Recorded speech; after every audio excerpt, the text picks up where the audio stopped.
बाबा जी की प्यारी सात संगत जी, राधा स्वामी जी। संगत जी, आज की साखी में मैं आपको मेरे ही सामने डेरा ब्यास हॉस्टल में हुई एक घटना के बारे में बताऊंगी।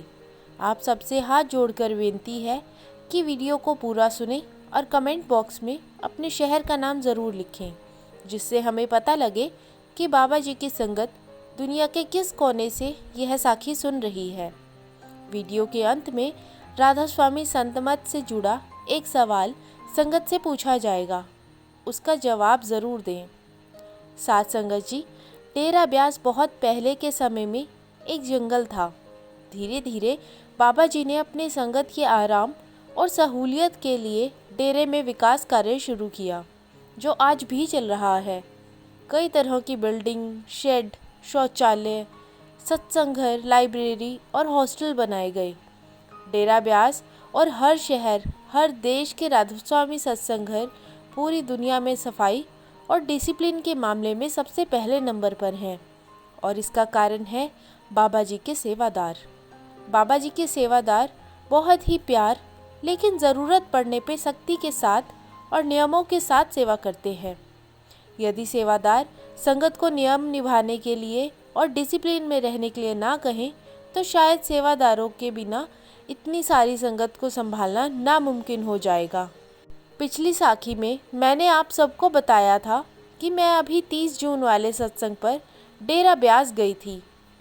मैं और मेरा परिवार डेरा हॉस्टल में ही रुके थे। जो लोग हॉस्टल में जाकर रुके हैं, उन्हें वहाँ के नियमों के बारे में अच्छे से जानकारी होगी। डेरा ब्यास के हॉस्टल के कैंपस में एक कैंटीन होती है, जहाँ संगत के लिए खाने पीने का सामान मिल जाता है, और वही कैंटीन के पास ही संगत के बैठने के लिए बेंचेस रखे गए होते हैं। हॉस्टल के कमरों में किसी भी तरह का पेय पदार्थ या फिर खाने की चीज़ लेकर जाना सख्त मना है। कमरे की सफाई की जिम्मेवारी पूरी तरह से संगत पर होती है। उन्हें पहले ही समझा दिया जाता है कि जिस तरह से उन्हें साफ़ कमरा मिल रहा है, उन्हें वैसे ही साफ़ कमरा वापस छोड़कर भी जाना है।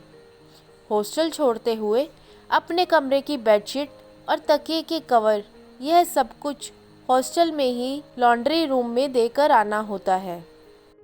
संगत के कमरा छोड़ने के बाद सेवादार दोबारा से उस कमरे की और अच्छे से सफाई करके उसे अगले सत्संग के लिए तैयार कर देते हैं। हॉस्टल के रूम में खाने की चीज़ और पेय पदार्थ लेकर जाना इसलिए ही मना है ताकि वहाँ के बिस्तर या कमरों में किसी तरह की गंदगी ना फैले।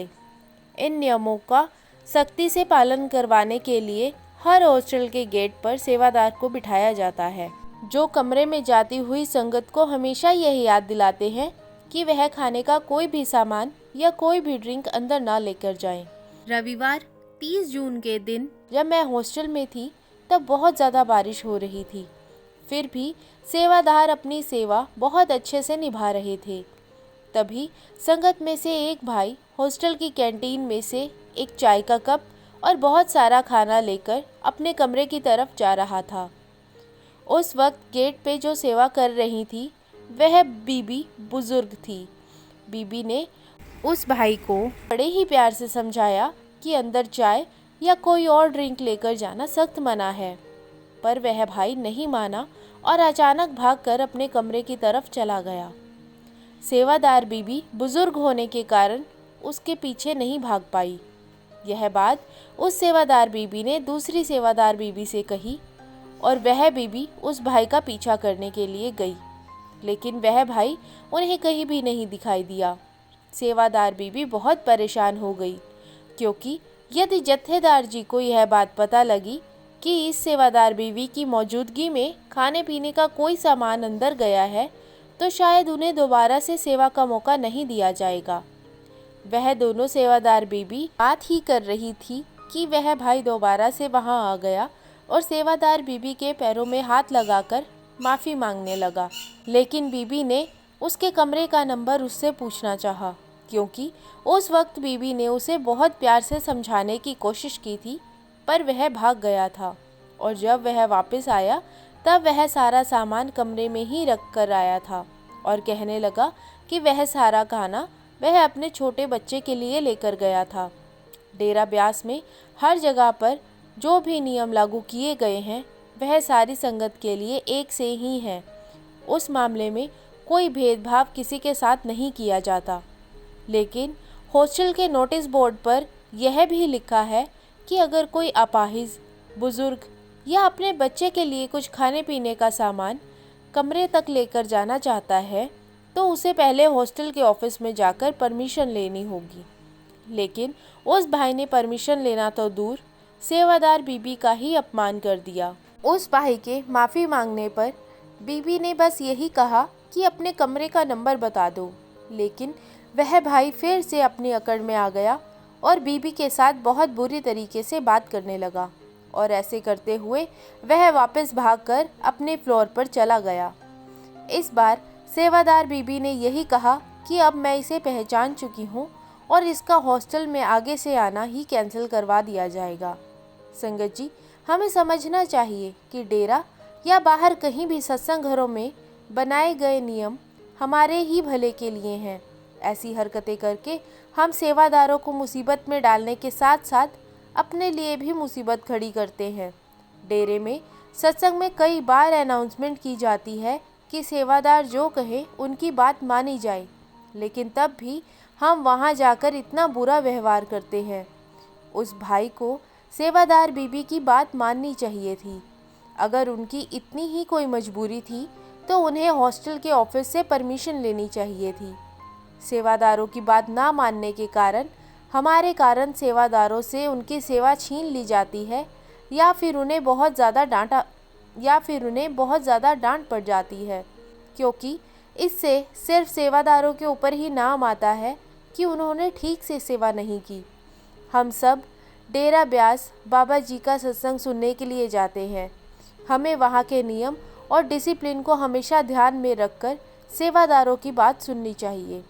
हॉस्टल के नियमों के अनुसार यदि आप वहाँ के नियमों का पालन नहीं करते तो आपकी हॉस्टल की आईडी हमेशा के लिए कैंसिल कर दी जाएगी।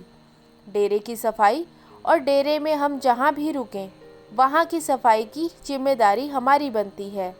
जैसे हम अपने घर को साफ़ सुथरा रखते हैं, इसी तरह हमें डेरे को भी साफ़ और सुंदर बनाए रखने में सेवादारों का सहयोग देना चाहिए। इस साखी को बनाने का मेरा मकसद यही था कि संगत समझे कि हमें सेवादारों के साथ कैसे व्यवहार करना है और उनकी हर बात को माने।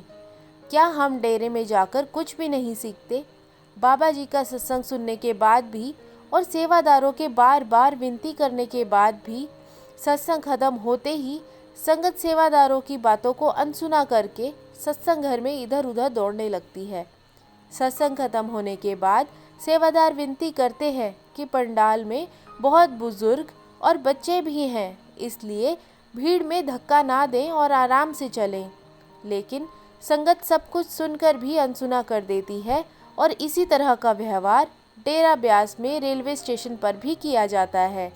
डेरे के स्टेशन पर हमेशा सेवादार कोशिश करते हैं कि वह सभी को बड़े ही आराम से गाड़ी पर चढ़ाएंगे, लेकिन तब भी संगत बहुत जल्दबाजी करती है और उस जल्दबाजी में कई बुजुर्ग और बच्चों को धक्का लगने के कारण चोट लगने का डर रहता है। संगत जी, आप सबसे विनती है कि हमारे प्यारे बाबा जी का डेरा हमेशा ऐसे ही सुंदर बना रहे। इसके लिए हमें वहाँ के सभी नियम मानने हैं और डिसिप्लिन में रहकर सेवादारों की सब बात माननी है। संगत जी, आज का सवाल है कि मौजूदा बाबा जी के बच्चों का क्या नाम है? सही जवाब देने वाली संगत का अगली साखी में नाम लिया जाएगा। साथ संगत जी, आज की साखी अच्छी लगी हो तो कमेंट बॉक्स में ज़रूर बताएं। वीडियो को लाइक, शेयर और चैनल को सब्सक्राइब ज़रूर करें। राधा स्वामी जी।